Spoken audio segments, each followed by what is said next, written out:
After all the studying you've been doing, we thought it might be nice to have a little break. So for this sketch, we're going to head out to the lake. But we're not going to just any lake. We're going to Tin Fish Lake, as you can see from this sign here. See that TNF alpha on the sign? That's definitely a sign that this sketch is about TNF inhibitors. I promise to try not to say sign any more times. Anyway, TNF inhibitors are a group of anti-inflammatory biologic agents that are used to treat certain autoimmune and immune-mediated conditions. They work by binding to and inhibiting TNF alpha, which is a cytokine that's released by macrophages and other cells during the inflammatory response.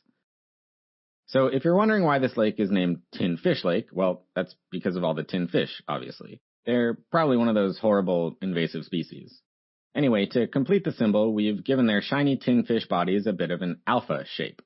And that's because TNF alpha plays a crucial role in the pathogenesis of specific immune diseases and some malignancies. And that's where these inhibitors come into play. Since we're here, let's cast about for some memorable symbols, and we'll start with this fishing rod. You'll notice it's antibody-shaped, and that's because we're going to focus on the monoclonal antibody TNF inhibitors first. These drugs all end with MAB, and we've symbolized them as fishing lures on the end of this rod because the antibodies bind TNF and inhibit it, kind of like fishing lures bind fish and inhibit them. I don't really know a lot about fishing. But one thing I do know is that fishing lures never have names like worm or bug. They're always called something cool like inflictor. So first up, we have this spiky lure named the inflictor to remind you of infliximab. And then next on the line, we have a doll lure for adalimumab. That's adalimumab. Next up, a certified authentic check and check tin fish lure for certolizumab. And last but not least, we've got this green lure that looks like a green light for golimumab. And hopefully these lures do the trick, but if they don't work, not to worry. We've got another way of catching tin fish, and that's our intercept trap, which is a reminder of etanercept. Etanercept is a fusion protein made from recombinant DNA. It's derived from the Fc portion of the IgG1 and TNF receptor 2. And etanercept functions as a decoy receptor of TNF alpha, so we'll add this decoy tin fish into our intercept trap. So those are all the TNF inhibitors you need to know. But while we wait for some fish to bite, let's draw in a little more detail to help memorize when to give a TNF inhibitor. And just as a heads up, they're typically given to patients with moderate to severe disease who haven't responded adequately to conventional therapy.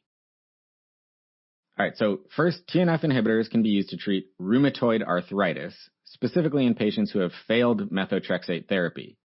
And that's not a disembodied hand, it's a red glove floating in the lake, which is our symbol for RA. Next up is ankylosing spondylitis, and so we'll drop this boat anchor to the bottom of the lake. And just for some extra reinforcement, we've added some bamboo stalks around the anchor as a reminder of the classic bamboo spine seen on imaging with AS. Then there's psoriatic arthritis and plaque psoriasis, which we'll depict with these silvery scale plaques of algae.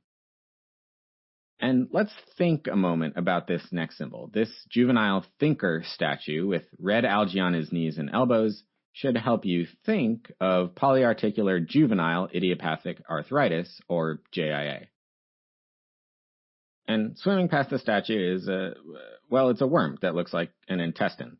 This symbol should help you remember why you're never going to swim in a lake again, but it's also a symbol for another indication, inflammatory bowel disease, which includes Crohn's and ulcerative colitis.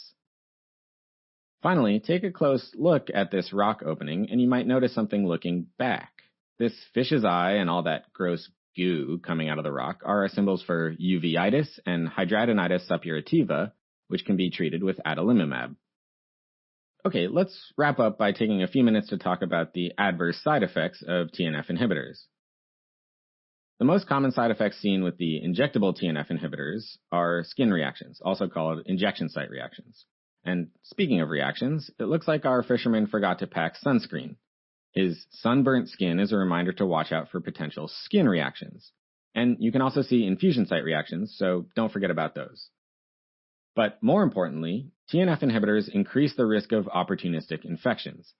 That's why we've got these bug lights hanging from the canopy. We're talking kind of the whole range of possibilities here: bacterial, mycobacterial, atypical, viral, even fungal infections. So remember to avoid giving TNF inhibitors to your patients with underlying infections. And in particular, TNF inhibitors may cause reactivation of latent TB, which we've symbolized here by our recurring TB cactus. That's because TNF alpha plays a crucial role in the formation and stability of granulomas. And to complete our TB cactus symbol, let's add this screen around it to keep you off those spiny spines and to help you remember to order a tuberculin skin test or interferon release assay to screen for latent TB before prescribing a TNF inhibitor. Another adverse effect associated with TNF inhibitors is drug-induced lupus. Lupus in Latin means wolf, so we've included this fisherman's wolf-like dog, our recurring symbol for lupus. Finally, it's important to know that TNF inhibitors can increase the risk of certain malignancies like lymphoma. So since we're on the beach here, we'll bring back our recurring cancer crab, and we'll surround it with these little white stones to remind you of lymphoma. And that's it for this Tin Fish Lake scene, but before we reel it in, a quick recap. TNF inhibitors are a group of anti-inflammatory agents used to treat certain autoimmune and immune-mediated diseases, including rheumatoid arthritis, ankylosing spondylitis, psoriatic arthritis and plaque psoriasis, polyarticular JIA, inflammatory bowel disease, hidradenitis suppurativa, and uveitis. TNF inhibitors include the monoclonal antibodies infliximab, adalimumab, certolizumab, golimumab, and etanercept, which is a decoy receptor for TNF alpha. As far as side effects go, TNF inhibitors increase the risk of skin reactions, malignancy, drug-induced lupus, opportunistic infections, and reactivation of latent TB. So remember to screen your patients with a tuberculin skin test or interferon release assay before giving them a TNF inhibitor. Well, looks like we didn't catch any tin fish, but you know what? That might actually be a good thing. They are made out of tin, after all.